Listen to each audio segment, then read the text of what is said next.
مرحباً، أنا طبيبة متخصصة في علاج السرطان. أنا الدكتورة نور الأمل، وأنا دائماً بجانبكم. اليوم سأتحدث عن موضوع في غاية الأهمية. هناك علامات لا يجب تجاهلها أبداً، لأنها قد تكون دليلاً على وجود سرطان الغدد اللمفاوية، وهو نوع من السرطان يصيب الجهاز المناعي. وغالباً ما نرى في العيادة مرضى ظهرت لديهم هذه الأعراض منذ سنة أو أكثر، ولكنهم لم يذهبوا للاستشارة في الوقت المناسب. يأتون إلينا في مرحلة متقدمة، ونندم حينها لأن الوقت قد فات على العلاج المبكر. لا تنتظروا الوصول إلى هذه المرحلة. شاركوا هذا الفيديو، فقد تنقذون به حياة شخص ما. إليكم 5 علامات يجب أن تثير القلق وتدفعكم إلى الاستشارة الطبية. أولاً، اضطرابات عصبية غير مفسرة.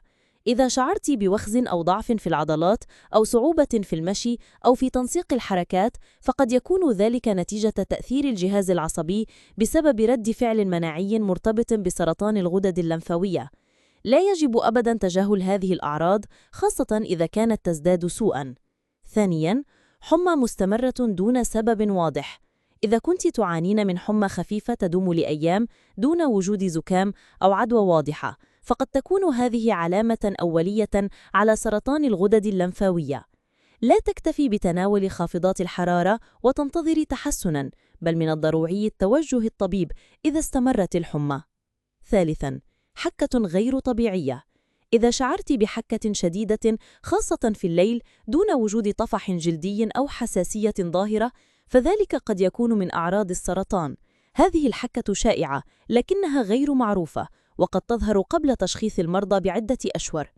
رابعاً، اضطرابات في الدم أو نزاف غير معتاد. إذا ظهرت لديك كدمات بدون سبب، أو نزاف من الأنف، أو شعرت بتعب شديد، فقد يكون ذلك نتيجة انخفاض في خلايا الدم بسبب إصابة النخاع العظمي بالمرض. هذه الأعراض تتطلب فحصاً دموياً سريعاً. خامساً، آلام غير مفسرة. إذا كنت تعانين من آلام مزمنة خصوصاً في البطن أو العظام دون سبب واضح، ولا تستجيبين للعلاج، فقد تكون هذه الآلام ناتجة عن التهاب أو ضغط من العقد اللمفاوي المصابة. إذا ظهرت لديك واحدة أو أكثر من هذه العلامات واستمرت لأكثر من 10 إلى 15 يوماً، فلا تهمليها. سرطان الغدد اللمفاوية مرض خطير، لكنه قابل للعلاج، خاصة إذا شخص في وقت مبكر. التشخيص المبكر يمكن أن يغير مجرى المرض كلياً. إذا كانت لديكم أي أسئلة، لا تترددوا في التواصل معنا عبر وسائل التواصل الاجتماعي أو عبر واتساب. الدكتورة نور الأمل دائماً بجانبكم. ولا تنسوا، شاركوا هذا الفيديو، فقد تنقذون به حياة شخص ما.